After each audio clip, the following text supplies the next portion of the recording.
Hi everyone, in this video I'm going to show how to use the TI CC2500 2.4 GHz wireless module. I got this particular module from ICStation and it has a built-in PA and LNA, which are amplifiers so that you can get much longer range. So stay tuned and we'll cover the datasheet, the software, the firmware, how it all works. It's actually very easy to use.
Alright, so back at the computer, first I'll show the modules that I got. So I got a pair of them from ICStation, and if you go to their website and if you search for CC2500, they carry a few different modules. There's some low-cost ones, which will be fine if you just need short range, and then there are some a little more expensive ones that have PAs and LNAs built in. So this is the one that I got a pair of, and that you saw attached to the robot. So basically you get the RF module, and then you also get the antenna and then an antenna lead. And I think you guys probably saw that I had that zip tied to the top left corner of the robot. And the neat thing about this module, like I mentioned, is it has a PA and an LNA. So a PA is a power amplifier, which is your transmit amplifier, and an LNA is a low noise amplifier, which is a receive amplifier. So when I get the control loop for the robot optimized, I plan to take this outside and see kind of how far I can get for range. And so yeah, that should be quite a bit better than the modules without PAs and LNAs. So they have specifications down here which kind of cover the basics of the CC2500. Mechanical drawing, and then the pinout. And the pinout is also silk screened on the back of the module, so that's really helpful. Okay, so what you want to do is you want to download the datasheet. So if you go back to Google, and if you search for CC2500, you can download the datasheet here, and I've already got that downloaded. So it's kind of a big data sheet. I'm not going to go into too much detail because I don't want to bore you guys. I want to kind of get through it quickly, and it's actually very easy to use. But I'll point out a few of the kind of the most important parts. So like a typical data sheet, the first page or two is kind of just a brief overview of what's possible, basically an advertisement, basically. And then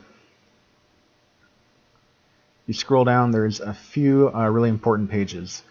One that you'll want to become familiar with is the state diagram.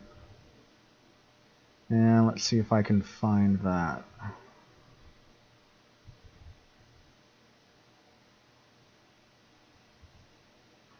Okay, let's just scroll and find it that way. Simplified diagram.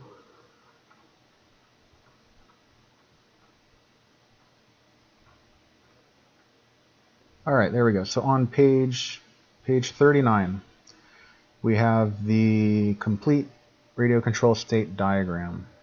So it looks really big and complex, but it's actually not that complex. A lot of these are kind of intermediate states that you don't have to worry about. But the reason why I bring this up is when you're reading through the data sheet, they cover, or they mention the states all the time. So it's helpful to have a way to visualize how things are flowing. So when you first power on, you'll be dropped down into the idle 1 state right here. And basically in the robot, it's only a receiver, it does not transmit. So you use SRX, which is a strobe receiver, and a strobe is just a 1 byte command. So basically all you have to do is do a 1 byte SPI transfer, and it will immediately start the process to enter receiver mode. And so you issue that command, and it will kind of trickle on down. And basically, so like if you issue that command, you can kind of follow. It'll go down here, and then depending on what your FS AutoCal setting, it'll either go this way or this way.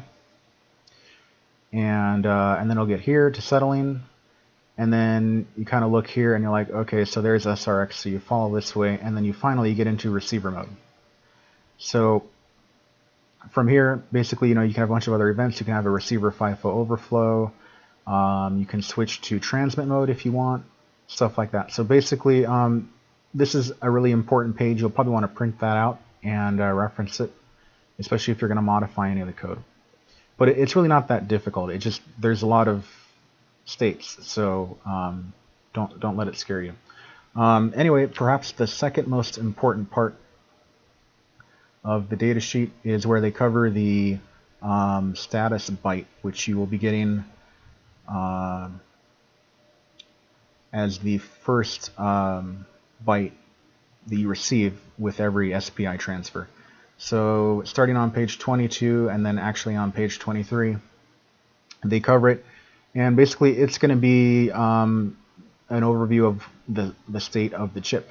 So the first 4 bits are your number of FIFO bytes available.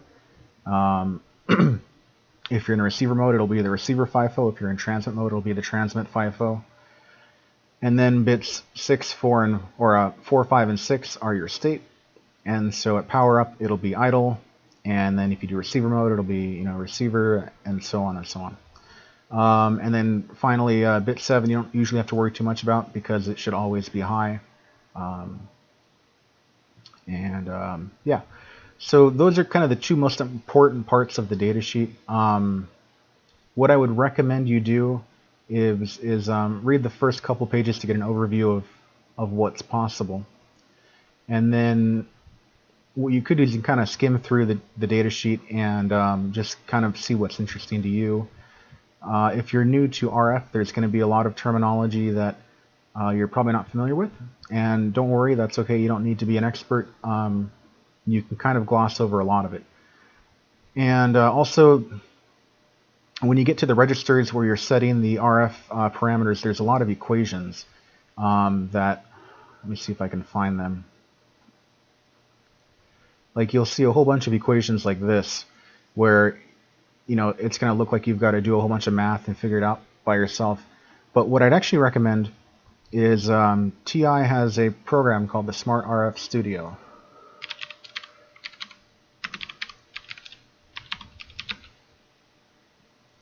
And it will it'll make your life so much easier. I mean, it's free. Basically, go to their website, click the Get Software link. You do have to register. It's a free account though, and just make sure you use a valid email address because they do confirm it. So yeah, click the Get Software button, download it, install it, and run it. So I'm actually running on a 4K monitor, and I'm using display scaling to get the size of fonts and everything to look right. And unfortunately, the SmartRF Studio program does not like display scaling in Windows. So I'm going to run it in a VM to show you how it all works, but you probably do not need to use a VM. Okay, so I've got my Windows VM fired up, and this way it should be at a reasonable size. So yeah, assuming you've already installed it, you just open the program. And the program covers a whole bunch of chips that TI offers.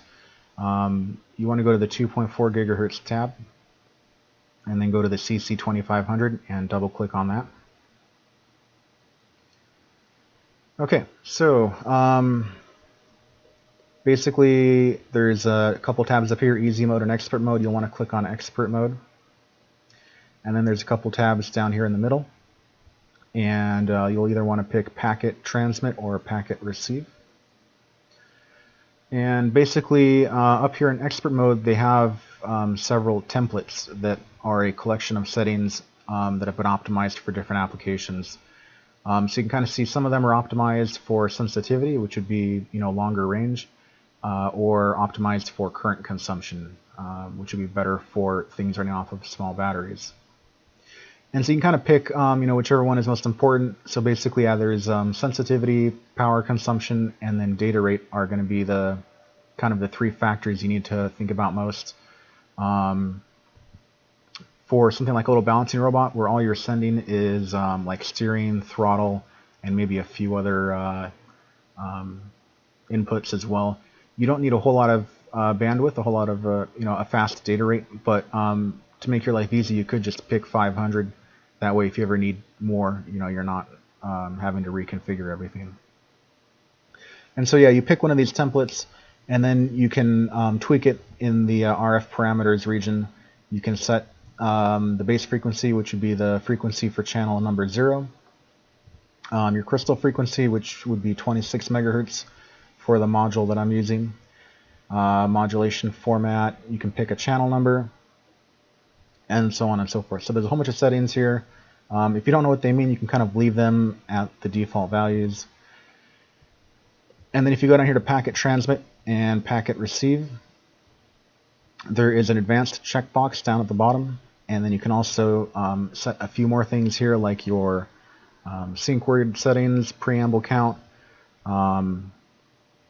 packet length. So I use a fixed packet length, and basically I set mine up for packet length of 12, which would be the first byte is the address, and the remaining 11 bytes are the actual payload, or the data that you actually care about, that you're trying to transmit. So you could set that there to, could set that to 12. And so then there's this region here on the right. You may not see it. You want to check register view over here by expert mode. So make sure that's checked, and then you'll see over here all the registers.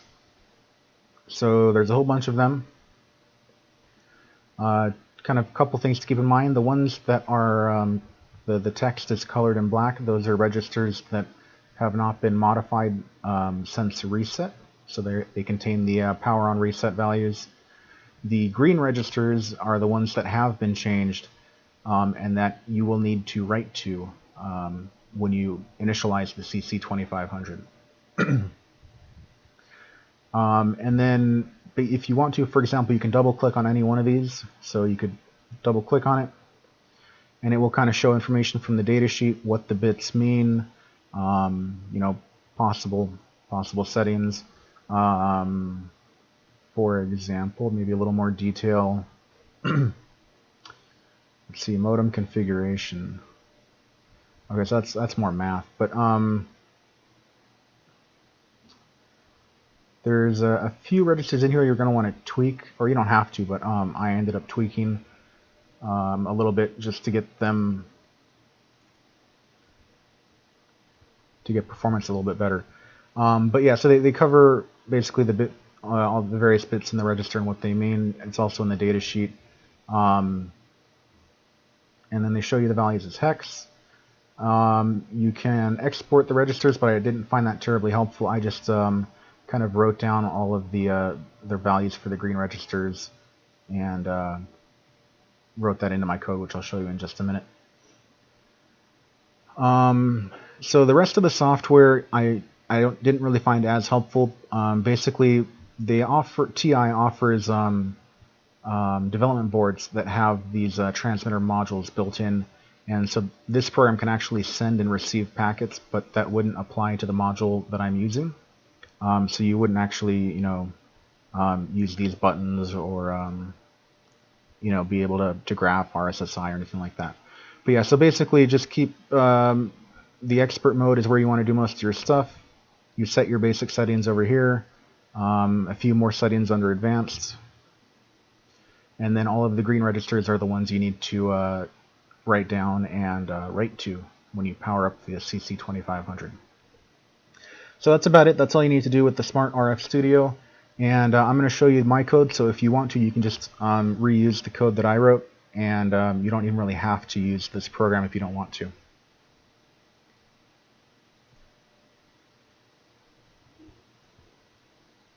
Okay, so I'll show you the code that I wrote.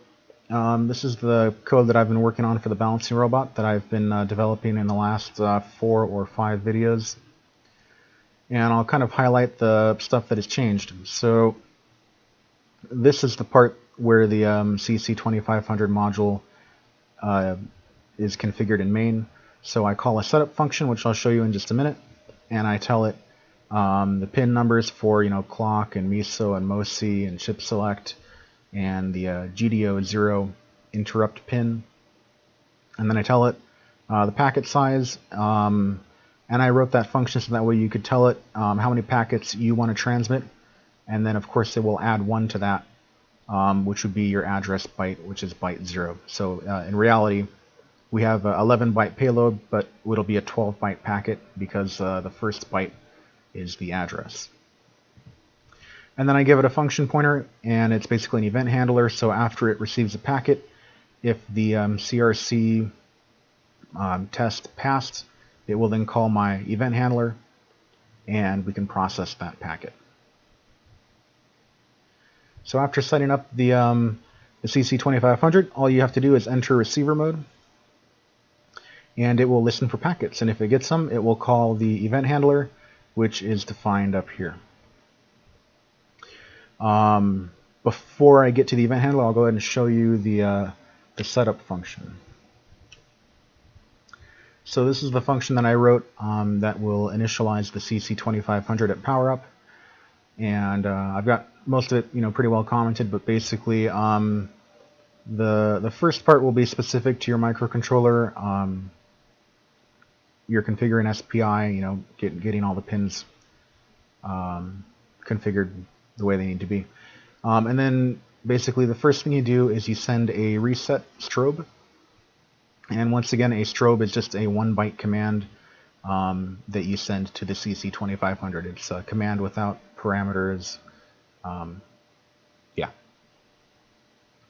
So you send the reset strobe. You then have to wait a little bit for that reset to finish, which I'm doing here. And then finally you write all of the registers that need to be different. So in the SmartRF Studio, that would be all the green registers.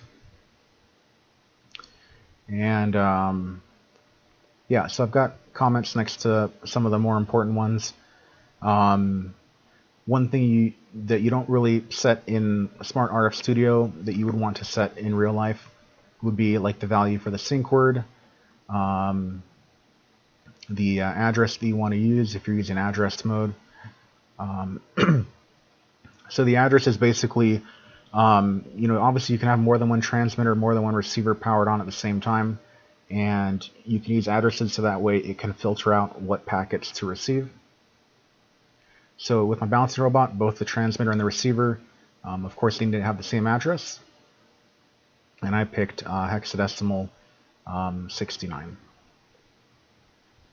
And you can set the channel number, so you can also have multiple things on at the same time and on different channels. I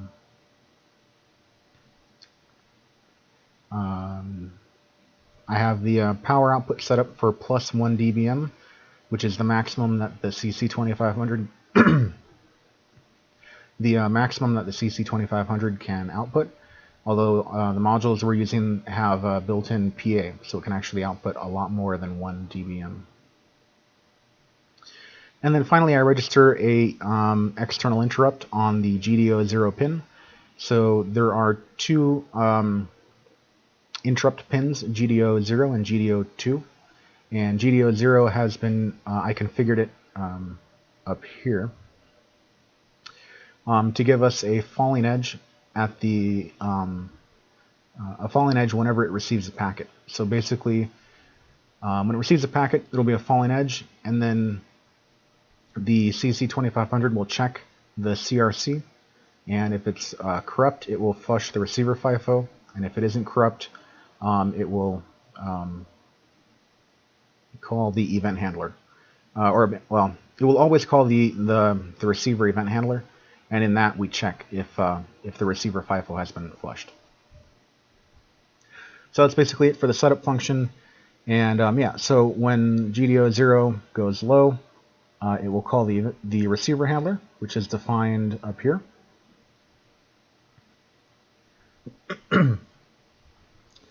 And again, I kind of comment what I just told you over here. So basically, we get a falling edge, and we need to check if the receiver FIFO has been flushed. So we need to read the RX bytes register,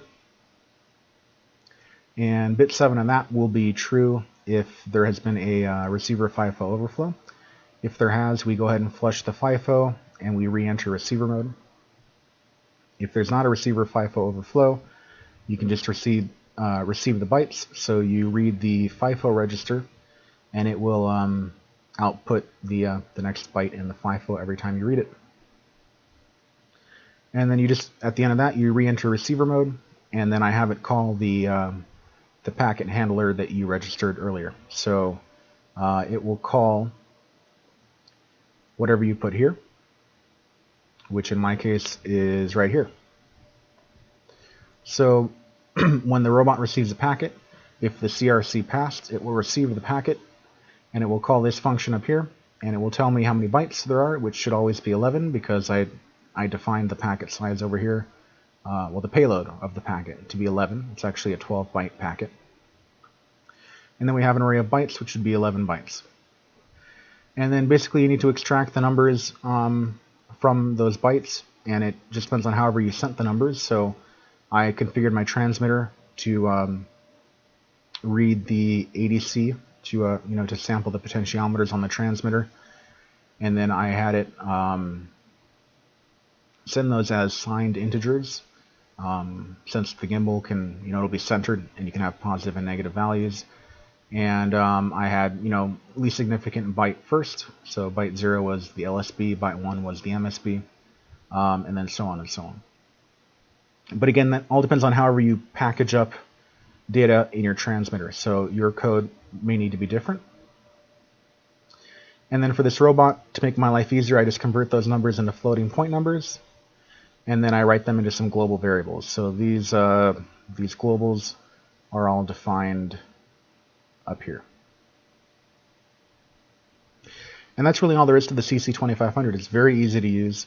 I like it because it doesn't use a higher level protocol, like say Wi-Fi or Bluetooth. With Wi-Fi and Bluetooth, you have connections and a lot of other overhead. So that can be kind of annoying because, for example, if you're using Bluetooth, which is very simple and easy to use, you have to manually handle connecting, and if there's a password or I think they call it a PIN in Bluetooth, a PIN number. And that can get really annoying, but more importantly, if you lose a connection, like on Bluetooth, if you lose your Bluetooth link, it can take multiple seconds for it to reconnect. And if you're trying to control a robot live, and for some reason you lose your connection, you really don't want to wait 2 or 3 seconds. Whereas with a CC2500, I have it configured so that, you transmit a packet. If somebody receives it, great. If nobody receives it, great. It doesn't matter. It doesn't check. It doesn't care. The transmitter is transmitting, and the receiver is receiving. Like there's not much to it. Anyway, and since this is part of my video series on the balancing robot, I'll kind of cover what I have changed on that. So this function is called whenever we get new readings from the gyroscope, accelerometer, and magnetometer. And like before, we have all the readings here. I changed the pitch calculation and the Magic filter inputs a little bit. I had it kind of rotated 90 degrees by accident, so I was doing the math a little bit. I was doing it kind of the hard way. So I fixed that by swapping the X and Z axes and then inverting the X axis. And that just is because of the orientation of the sensor module. If I would have rotated the sensor module, I could have left it how it was. But yeah, so we calculate the pitch angle, which is basically whether or not the robot is falling over. And then we calculate the motor speeds, and that hasn't changed since the beginning. Basically, if the robot isn't too far over, like if it's reasonably vertical, it will try and power the motors accordingly. If it's falling over and it's way too far, it will give up, because obviously you don't want to power the motors when you have no chance of balancing. This part has not changed. We have proportional control. I haven't gone yet into the control loop. I'll be doing that in the next video where we do a PID controller, and I'll show you how to tune the P and I and D factors. But then for the CC2500, to do that brief demo at the beginning, you apply a throttle. So basically we just modify the motor A and B speeds a little bit by the reading for the gimbal. So gimbal Y is the up and down motion of the gimbal, and gimbal X is the left and right motion of the gimbal. And with the way my motors are wired up, I had to subtract the throttle values to get it to go in the correct direction. And then for steering, basically you add it for your left and right gimbal. You add it to one motor and you subtract it from another motor. And then I divided by 8 because if I didn't, it would steer really, really fast. And then that's about it. So this part has not changed. We're basically just driving the PWM signals for the two motors. I did modify the UART code a little bit. I'm having it send out CSVs. In my previous video, you guys might have seen that telemetry viewer program, and that uses CSVs to transfer data to the computer. So I kind of rewrote that code, and I'm sending basically everything out to the computer, which I covered in my previous video. So that's about it. I hope you guys enjoyed the video, and in the next video I'm going to cover the PID control loop and how to tune it, and what it will look like if your proportional, integral, or derivative factors are too low or too high. I hope you guys enjoyed the video. If you have any questions or comments, leave them down below. If you liked the video, please share it with anybody that you think might benefit from it. Good luck with your projects. Have fun.